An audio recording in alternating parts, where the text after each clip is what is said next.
Então, olá, eu sou Patrícia Pedrosa, professora do curso de Artes Visuais de Gravura da Escola de Belas Artes da UFRJ. Essa é a disciplina História e Teoria da Gravura. Hoje nós recebemos Márcio de Castro, professor da casa, artista visual, ilustrador, gravador, e ele vai nos falar sobre edição de publicação de imagens na contemporaneidade. Bom, boa tarde de novo. Eu vim aqui, a convite da professora Patrícia, falar sobre edição e publicação de imagens na contemporaneidade. E já identifiquei meu primeiro erro aqui na apresentação, que é edição e publicação, não edição de publicação. Edição e publicação de imagens na contemporaneidade. Assim, eu tenho uma série de formas, tenho uma série de aspectos que podem ser abordados, né, nesse tema. Eu vou tentar me concentrar nos livros ilustrados, tá? Edição e publicação de imagens na contemporaneidade, levando em consideração os livros ilustrados. Antes disso, eu acho que vocês já devem ter visto esse assunto aqui, mas antes disso eu queria só reforçar de novo, né, conceituar a questão de cada técnica de gravura no tempo, né, na história e tal. A mais elementar de todas, a mais básica de todas, a xilogravura, tá? Bom, isso levando em consideração que vem a ser uma técnica de gravura proposital, envolvendo materiais diversos e tal, porque o ato de gravar, eu costumo falar isso, o ato de gravar está presente desde da era pré-histórica, né, do Homem das Cavernas, fazendo as pinturas rupestres, imprimindo a mão na pedra, usando a mão como se fosse uma matriz. Então, o ato de gravar, o ato de produzir imagens de forma indireta sempre esteve presente na humanidade, de uma forma ou de outra. Alguns autores costumam relacionar a xilogravura, a prática da xilogravura, com a invenção do papel, que vem a ser por volta do século II, né, na China. Papel esse que só foi chegar no Ocidente, na Europa, muito tempo depois, séculos depois, né? Antes disso, na Europa era usado o pergaminho, depois o papiro, depois o pergaminho e tal. O papel só foi chegar muito tempo depois. Mas, enfim, voltando. A técnica mais elementar, xilogravura, gravura em relevo. Aí a gente está falando de ação física sobre a matriz, tá, propriamente. A gente está falando de corte, supressão, né, relevo.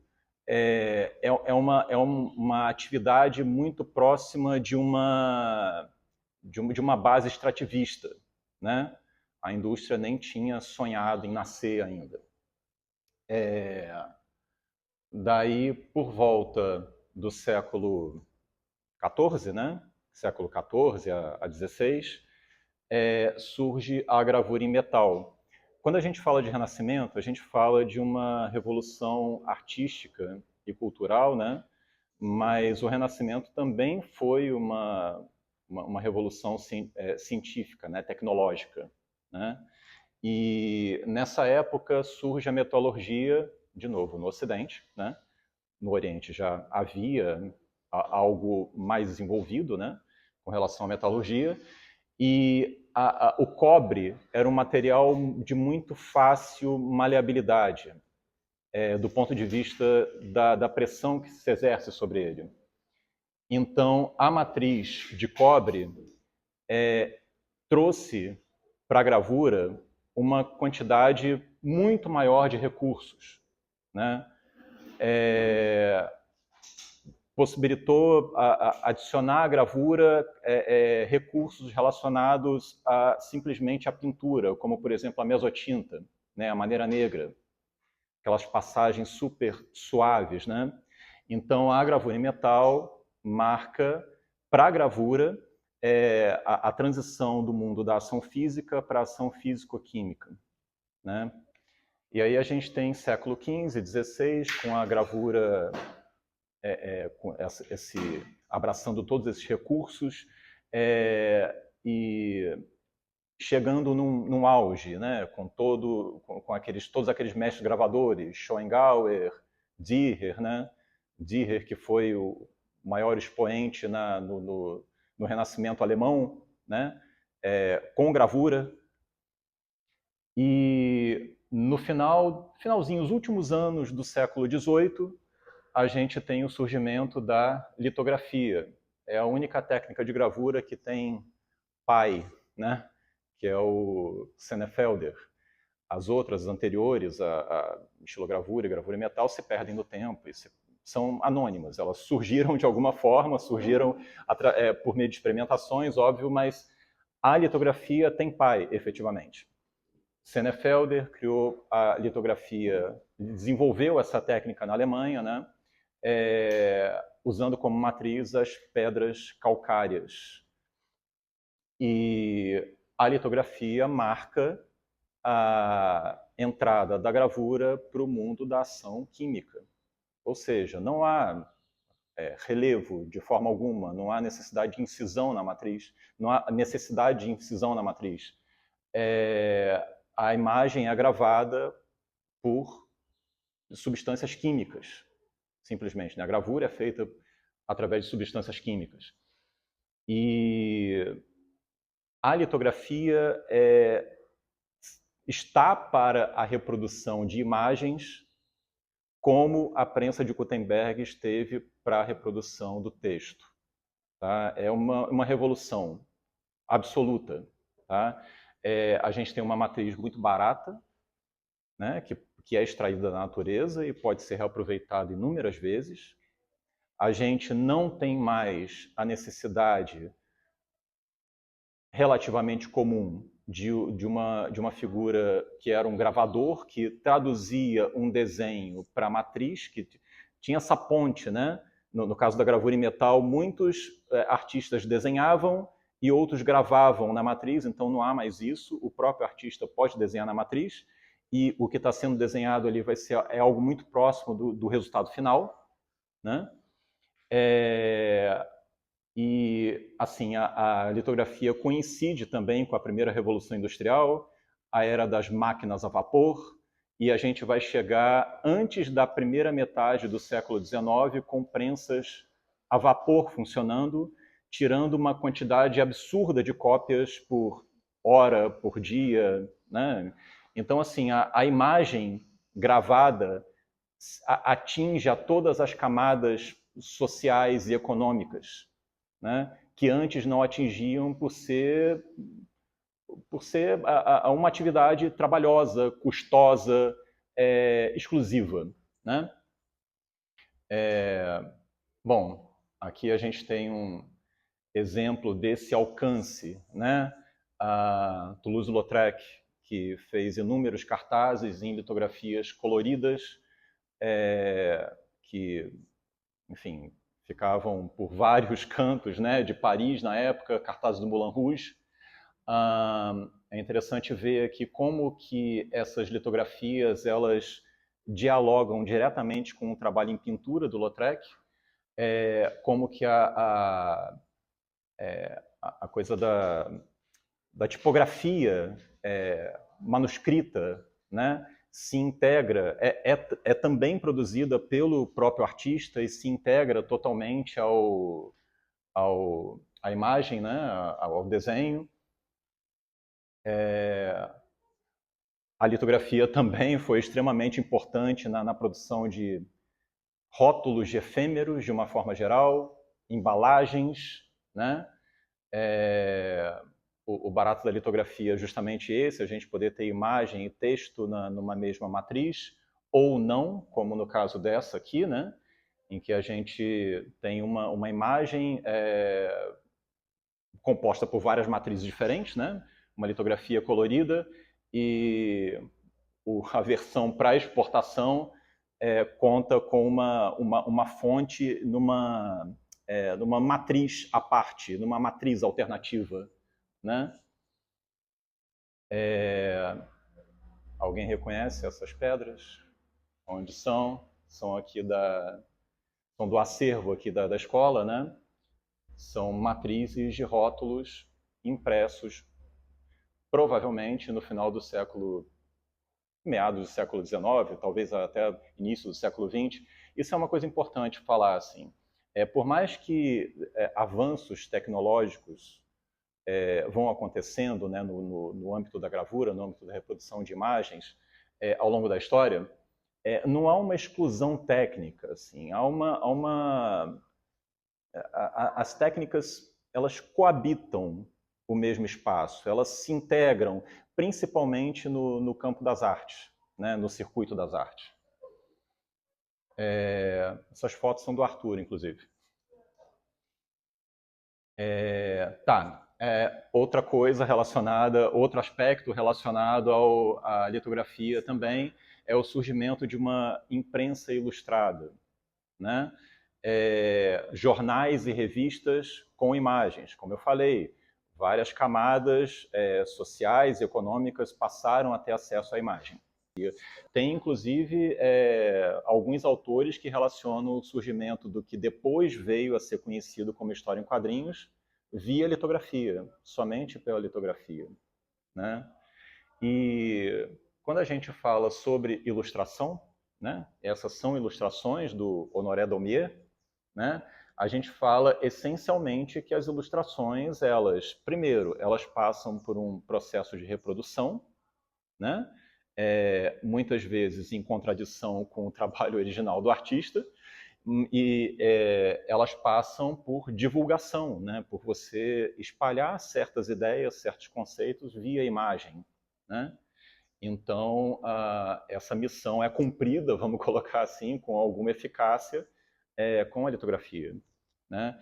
O Daumier eu trouxe essas imagens dele porque ele foi um dos mais importantes ilustradores, chargistas, cronistas sociais da época dele. Quando eu falo cronista social via imagem mesmo, né? Aqui no Brasil, por exemplo, a gente teve o Ângelo Agostini, né? que era um republicano assumido. Isso é muito importante falar, né? Que as lutas abolicionistas, as lutas abolicionista e republicana, aqui no Brasil passaram necessariamente pela gravura, né?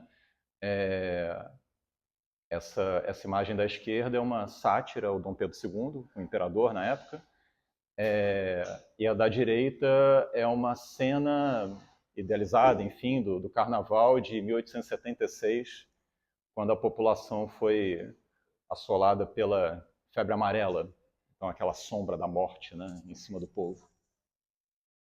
Aí aqui mais duas imagens do Ângelo Agostini. De novo, né, muitos autores relacionam o que veio a ser chamado de história em quadrinhos tempos mais tarde, com a litografia. O Ângelo Agostini foi um dos primeiros a fazer história em quadrinhos no mundo e ponto final, né?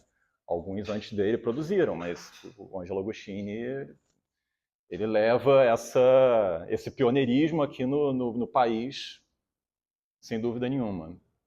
Aqui outra imagem dele, né? E é legal atentar isso aqui, olha. As letras aqui, o texto é manuscrito, né? E os jornais da época tinham isso, né? Havia umas páginas impressas com texto, em tipologia, e algumas com imagens em litografia, somente com litografia, principalmente no miolo, né? Isso quer dizer que capas como essa aqui da Revista Ilustrada eram um pouco mais caras de serem feitas, porque dependiam de duas formas de impressão, né? Dependia dos tipos móveis, ou de uma matriz em estilogravura, como é o caso dessa aqui de cima, a Revista Ilustrada, e a matriz em litografia. Então eram impressas muitas vezes em dois lugares diferentes, em duas oficinas diferentes, né? E isso, durante muito tempo, esses métodos diferentes de impressão, durante muito tempo, foram uma limitação, vamos colocar assim, né? Aqui eu trouxe a prensa de Gutenberg, né? Aqui os tipos móveis e tal. Esses métodos de impressão foram durante muito tempo uma limitação, né? Durante muito tempo a gente teve possibilidade de imprimir texto e imagem numa mesma prensa de uma vez só, somente com estilogravura, né? Xilogravura e os tipos móveis, impressos de uma vez só. Senão tinha que ser mais de uma impressão e muitas vezes oficinas diferentes e tal. Na Europa, inclusive, havia uma legislação, não sei se isso se era aqui se praticava, né? Mas na Europa eu tenho certeza que havia uma legislação que obrigava que técnicas diferentes fossem impressas em oficinas diferentes, né? Então era mais caro de qualquer forma, demorava mais, havia um custo maior, né? Tanto que a litografia ela marcou muito a questão da imprensa ilustrada, né? Marcou muito a produção de efêmeros, mas não foi tão presente, tão recorrente em livros ilustrados, né? Havia litografia em livros ilustrados, principalmente em capa, sim, mas não era tão recorrente quanto as outras técnicas, principalmente xilogravura. E eu trouxe essa do Gustave Doré porque o Gustave Doré foi um dos primeiros ilustradores a trabalhar a gravura de topo, que veio como uma demanda para atingir os mesmos resultados, atingir os mesmos objetivos da gravura em talho doce, em gravura em metal, né? Então, o Gustave Doré também ele foi pioneiro na coisa dos grandes formatos, né? Livros impressos em grandes formatos e tal, para o público jovem, né? Livro ilustrado em grandes formatos para o público jovem. Pois muito bem, vamos lá. Aí, antes de falar dessa gravura, eu acho importante frisar o seguinte. Na Europa, desde o século XVIII até todo o século XIX, né? Durante todo o século XIX, século XX também, a gravura esteve inserida no circuito das artes plásticas, né? A gente tem em diversos movimentos, em quase todos os movimentos, a gente tem os artistas que produzem pinturas, esculturas e obras gráficas também, né? E dentre esses artistas de cada movimento, alguns, sim, ilustravam, né? Eles fazem ilustrações. Então, o que a gente vai ter são esses artistas que desenvolvem os trabalhos de arte desinteressada, vamos colocar assim, em concomitância com as artes aplicadas, e essas modalidades se retroalimentam. Vide o Toulouse-Lautrec, como eu mostrei, né? Ele traz muito da pintura dele para os cartazes, que servem a um propósito, né? Que servem à comunicação visual, né? Mas aí, como eu falei, a litografia não era tão recorrente na produção, na ilustração de livros. Essa primeira imagem é uma ilustração do Delacroix para o livro Fausto, do Goethe, né? Essa imagem, esse livro é de 1828. Na minha pesquisa, eu identifiquei esse como o primeiro livro ilustrado em litografia, tá?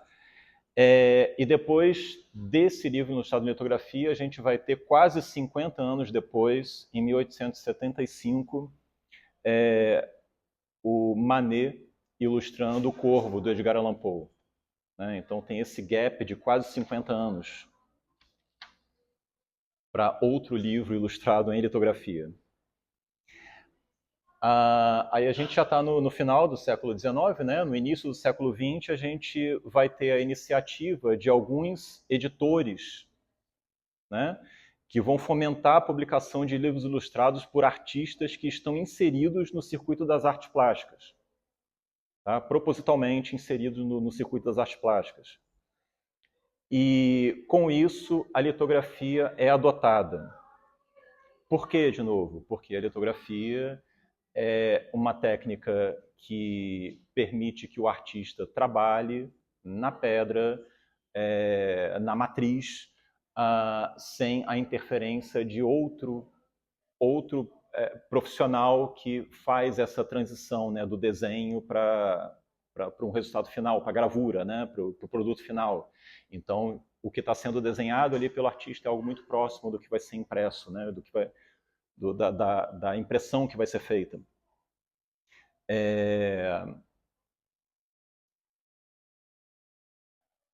O Ambrose Vollard é um editor e colecionador, e ele aposta em novos talentos. Tá? Um desses editores, o Ambrose Vollard, ele aposta em novos talentos. Inicialmente, ele publica alguns álbuns de gravura com artistas de peso, tipo o Lautrec, o Bonnard, o Signac. E a gente está falando de álbuns de gravura, não necessariamente livros ilustrados. Tá? Esse livro aqui é do Bonnard, né? O nome dele é Parallèlement, escrito por Verlaine, é de 1900, esse livro. E ele é tido como o precursor do que viria a se tornar o livro de artista. O que a gente entende por livro de artista? A gente entende como um objeto que é pensado do início ao fim pelo artista. Então a gente vê essas ilustrações, essas imagens, dividindo o espaço, até se intrometendo no espaço do texto. Então tem uma questão de diagramação envolvendo o texto e a imagem pensadas pelo próprio artista, né? Algo diferente do que se fazia antes, principalmente se a gente for comparar com essas primeiras imagens, né, do Delacroix e do Manet. Né? Aí eu trouxe alguns exemplos aqui, né? Mais outro spread do Bonnard. Eu trouxe esse exemplo aqui do Miró. Esse livro se chama A Árvore dos Viajantes, escrito por Tristan Tzara em 1939. Outro exemplo também de livro ilustrado, né, do Miró, Falar Sozinho, de novo, do Tristan Tzara, em 1950. Mais um spread do livro do Miró, né? Agora com litografia colorida, né? Impressa, litografias, né, em várias matrizes, imagens impressas em várias matrizes. E eu trouxe essa imagem aqui do Picasso pelo seguinte: eu estive falando esse tempo todo. Alguém já viu essa série do Picasso? Alguém conhece? Beleza. Eu estive falando esse tempo todo que o que é desenhado na matriz litográfica é algo muito próximo do que vai ser impresso, né? O Picasso ele vem meio que contestar essa natureza da litografia, essa característica, né, da litografia. Ao contrário do que da primeira impressão que se tem, não se trata de litografias diferentes, né? É a mesma litografia. Ele começa com aquela representação de um touro, faz uma tiragem, em seguida a pedra é ou apagada ou ressensibilizada, e ele vai modificando o mesmo desenho por vezes seguidas até chegar a esse resultado final, né, essa síntese do que vem a ser um touro. Então ele quebra com isso de que as outras técnicas necessitam de provas, a litografia não, né? Então ele meio que contesta essa natureza da litografia e ele vai fazer a mesma coisa com o livro ilustrado. Ele vai ilustrar o livro de forma abstrata, e ele vai fazer do texto do livro imagem dele também. Ele vai imprimir esse texto manuscrito, também em litografia, né? Isso representa um rompimento, né, de processo para a época. E aqui a gente tem um outro exemplo do Fernand Léger, do Circo. O nome do livro é O Circo, é de 1950. O do Picasso, eu não falei o nome, O Canto dos Mortos, de Pierre Reverdy, de 1948. Tá? Esse do Fernand Léger é O Circo, de 1950, o texto é do Legger também. Ver como é que ele já adota o manuscrito, né? Mais dois exemplos aqui do livro do Legger. E a gente tem esse aqui também do Marc Chagall, Daphnis e Chloe, escrito por Tertade, de 1961. E aqui a gente vê como que ele consegue o resultado, né? Essa plasticidade da pintura, ele consegue transferir isso para a técnica litográfica. Então, de novo, assim, a litografia ela é muito receptiva para esses artistas que têm a coisa do gestual, dessa plasticidade tão inerente à obra deles, né? Então, é uma técnica que se presta muito aos trabalhos produzidos durante essa época, né? Você pode repetir o nome do artista? Esse é o do Chagall, Marc Chagall. Aí aqui a gente sai um pouquinho da Europa, dá uma passada nos Estados Unidos. Esse livro... Nossa, esqueci de anotar a data aqui, mas é de 60 e pouco, 64, se eu não me engano, é One Cent Life. Tá? Ele é escrito e organizado por Wallace Ting, que é um poeta, e esse livro ele tem mais de 100 ilustrações de artistas chave do movimento pop art, né? Roy Lichtenstein, como esse exemplo, né? Andy Warhol, Tom Welsman, Jasper Johns, toda essa galera ilustra esse livro do Wallace Ting. Bom, aí a gente chega no Brasil. Vamos lá. No Brasil, a gravura não estava inserida no circuito das artes plásticas. Tá?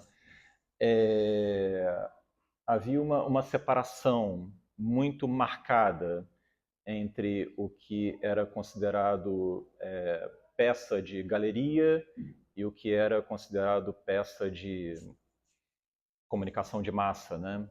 A gravura, no caso, era uma técnica voltada para a comunicação de massa, né? As primeiras décadas do século XX, aqui no Brasil, foram de uma produção muito incipiente quando falamos de gravura, né? De poucos artistas, assim. E dentre esses poucos artistas, vários de extração europeia. O Guild, por exemplo, Lazar Segal, né? Então, a ativação da gravura aqui no país, no circuito das artes plásticas, vai se dar nos anos 50. Mas esse é um processo que começa uns 30 anos antes. Tá? E nesses 30 anos antes, a gente vai ter uns esforços muito mais centrados para o ensino, tá? Com ateliês e escolas.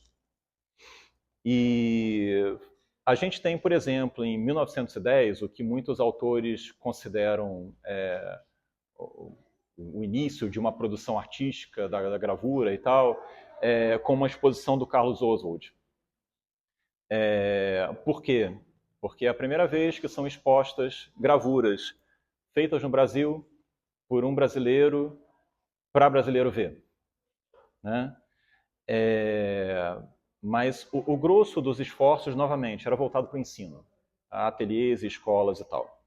Em paralelo a isso, havia um mercado editorial que absorvia gravuras, tá?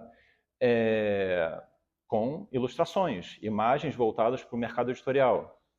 E vários artistas, por motivos financeiros, por precisar pagar as contas, por manter uma produção caminhando, se envolviam com essas produções. Tá? E a gente vai ter o Guild, por exemplo, ilustrando Cobra Norato, né? Do Raul Bopp, em 1937. Esse livro editado pela editora José Olímpio. Tá? Guild esse livro é de 1937, tá? Mas o Guild, ele em 51, eu falei da ativação da gravura na década de 50, né? Em 51 ele ganha a Bienal Paulista, tá? E a Feigo Strauer, em 1958, ganha a Bienal de Veneza. Então, são conquistas que reforçam essa inserção da gravura no circuito das artes plásticas. Tá? Mas, de novo, vamos lá. Guild aqui, ilustrando Cobra Norato. Mais duas gravuras do livro Cobra Norato. A gente tem o Lívio Abramo, ilustrando Pelo Sertão, do Afonso Arinos, em 1948. E o Lívio Abramo, com essas gravuras, gravuras que integram esse livro, ele ganha um prêmio de viagem do Salão Nacional de Belas Artes em 1950. Então, de novo, assim como na Europa, aqui as artes desinteressadas e as artes aplicadas se retroalimentam, né? Esse livro editado pela editora Sem Bibliófilos do Brasil. Outra gravura do Lívio para esse livro. A gente tem a Feigo Strauer, muito antes de ser uma artista abstrata, desenvolvendo ilustrações figurativas, né, aqui para o Cortiço, do Aloysio Azevedo. Esse livro é de 1946. Tá? Mais duas gravuras da Feiga aqui.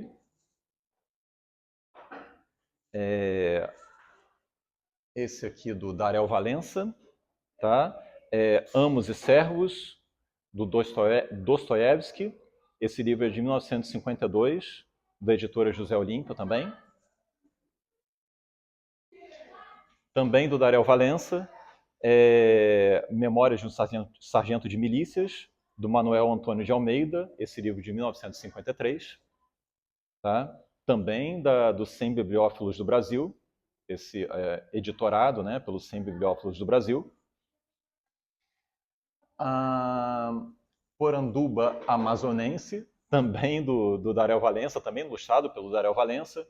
E eu quis trazer essa imagem justamente porque olha a diferença entre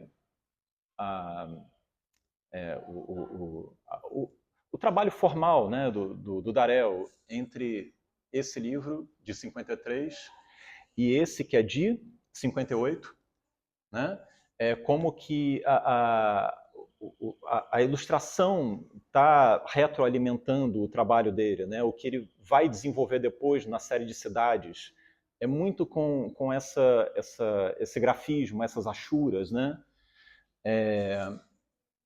Eu trouxe esse trabalho do Darel também, uma litografia dele, apesar de não ser uma ilustração, mas marca muito bem essa pesquisa envolvendo a cultura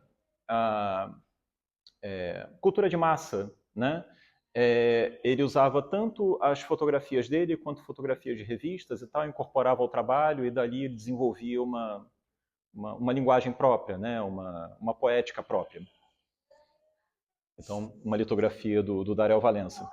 E o Darel, ele foi diretor de arte, ele teve uma carreira muito prolífera, vamos colocar assim, como diretor de arte. Primeiro da José Olímpio e depois da Sem Bibliófilos do Brasil.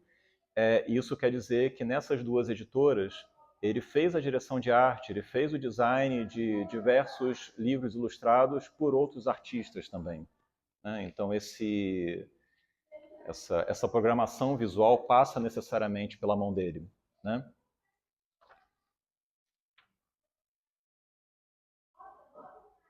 Vou voltar.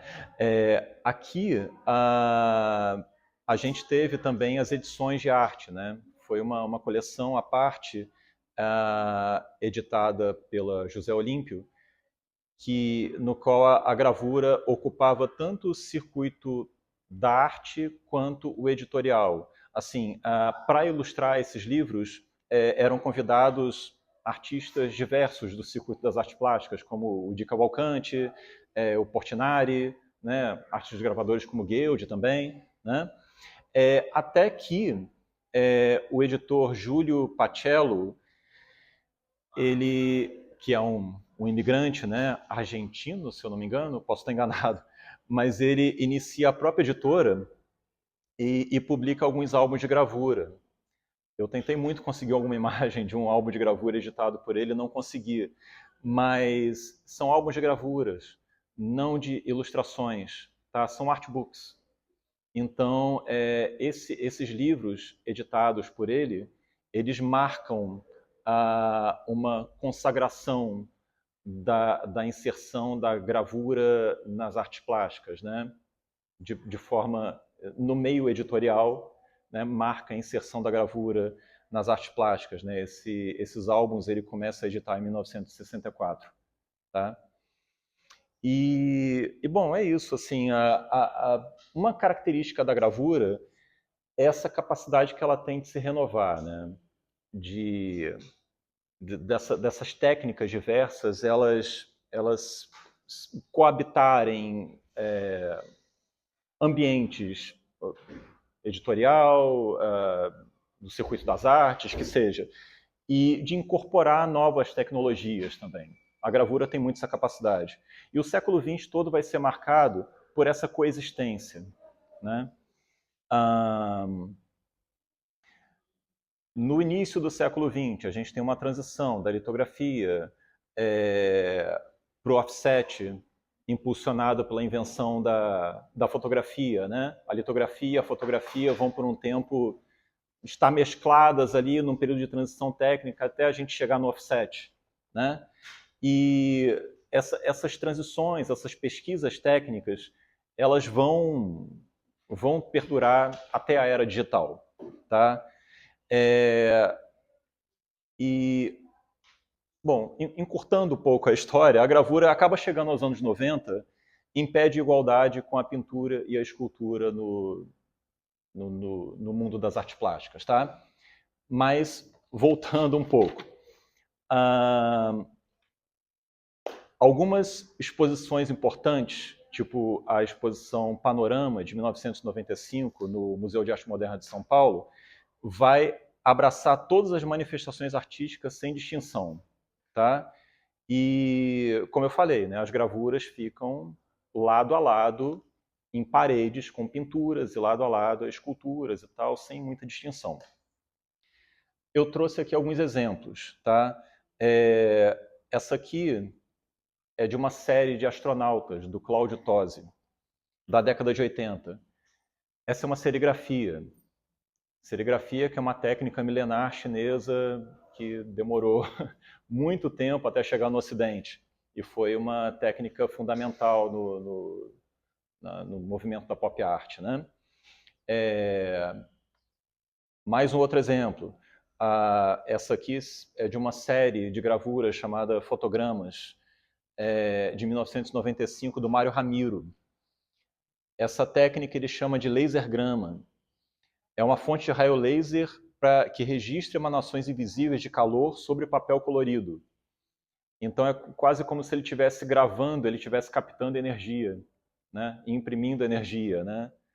É um resultado bem alienígena, vamos colocar assim.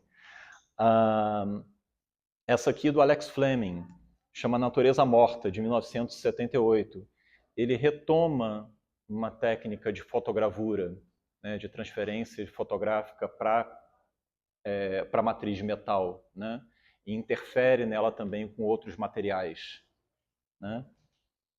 A gente tem esse trabalho aqui do Cildo Meirelles, que é o projeto Cédula, de 1970, que isso vem a ser uma arte postal, né? São cédulas carimbadas para voltarem à circulação, né? Ele pega o mote do grupo Fluxus, né? Que na década de 60, nos Estados Unidos, vai desenvolver o que depois passa a ser conhecido como arte conceitual, né? O que sobra desse ato, né? desse movimento, dessa ação é o conceito, né? A gente tem aqui Rudy Nilsson Jr., esse trabalho de 1980, feito em Xerox. A Xerox se popularizou muito na década de 70, virou uma opção gráfica, né, de artistas de uma forma geral. Essa aqui da Rosana Paulino, tá? Que é Xerox sobre tecido e bordado, de 1997. Eu trouxe também aqui Zine, como não poderia deixar de ser, né? Que dialoga muito com esse princípio da arte conceitual, né? Transmissão de ideias e de conceitos e tal, de forma independente, de forma marginal, feita para circular, né? E, bom, como eu havia falado lá no início, né, naquele livro sobre aquele livro do Bonnard, de 1900, né, ele vai... aquele é considerado o início do que viria a se tornar depois livro de artista, né? Durante o século XX, os livros de artista vão se tornar muito frequentes, né? Mas eles, no circuito das artes plásticas, eles vão se liberar de um compromisso relacionado à ilustração. Eles vão começar a ser tratados como um objeto, né? Então a gente tem esse objeto que não se submete a um texto, mas ele colabora, ele se desenvolve como um todo, como uma peça, né? Esse livro de artista é o Mandaluz, do Júlio Plaza, de 1970. Aí eu trouxe aqui também o livro de Velázquez, do Valtércio Caldas, de 1996, que é uma sátira a livros de centro de mesa, livros de arte, né, de centro de mesa. Eu trouxe esse, que é o Livro de Areia, da Marilá Dardot, de 1999. Todas as páginas são espelhos, né? São alguns exemplos, né, de livros de artistas que foram produzidos ao longo do século. Eu trouxe também esse exemplo de múltiplo, tá? O múltiplo, ele ocupa um espaço meio indefinido, né, entre a escultura e a gravura, né? Ele geralmente é um objeto tridimensional, produzido em série, existe uma tiragem dele e tal. A gente poderia dizer, num grosso modo, que esse múltiplo, o LUT do Carlos Ilho, ele se configura a gravura por conta dessa impressão LUT em serigrafia, né? É de 67 essa obra. E aí a gente vai ter evoluções tecnológicas, sobrepondo revoluções tecnológicas e tal, até a gente chegar a uma impressão digital. Na verdade, não é impressão digital ainda. Esse trabalho aqui da Regina Silveira se chama In Absentia, de 1983. Tá? A gente tem aqui sombras projetadas que são traçadas com tinta. Essas sombras projetadas, elas são traçadas mesmo com tinta, são cuidadosamente delineadas, né? E se tornam o trabalho no espaço de exposição, né? Agora, é muito legal ver a ponte disso para isso, né? A gente tem uma continuidade da mesma proposta, do mesmo trabalho, só que impressa digitalmente, desenvolvida no computador, em vetor, né? Impressa e aplicada no espaço de exposição. Esse trabalho se chama Tropel, de 2009. Se não me engano, tem mais uma imagem dele aqui. Isso. Então, o princípio do ato de gravar está ali no trabalho da Regina Silveira. A gente tem a matriz, no caso uma matriz digital, é uma matriz que pode ser enviada para qualquer parte do mundo e aplicada em qualquer parte do mundo também, em qualquer espaço que tenha sido, óbvio, né, planejado para recebê-la, né? Então a gente tem todas essas essas possibilidades, né, tecnológicas relacionadas à gravura. E, bem, como vocês puderam perceber até agora, são muitas técnicas diferentes, muitas abordagens diferentes. Então, uma característica muito marcante do século XX é justamente o fato de que a produção de uma obra gráfica está disponível a qualquer pessoa, tá? A qualquer um, qualquer artista, né? E na divulgação dessas obras gráficas, né, a gente tem as feiras de impressos. Aqui uma das maiores feiras de impresso atualmente, a Ugrazine Fest, né? Uma feira de artes gráficas que acontece lá em São Paulo. A gente tem a Feira Grampo, também, que acontece em cidades diferentes. A Feira Plana, lá de São Paulo também, uma feira de artes gráficas. Olha a quantidade de artistas e a quantidade de interessados, né? Então é isso, a gravura não precisa de espaços privilegiados para se desenvolver. A gravura, ela é popular, ela é acessível, ela é feita para ser acessível mesmo, né? Feira Miolo, outra feira super conhecida. E eu termino com o FIC, o Festival Internacional de Quadrinhos de Belo Horizonte, já que eu trouxe no meio do caminho o Zine, e que eu trouxe lá atrás o trabalho do Ângelo Agostini, né?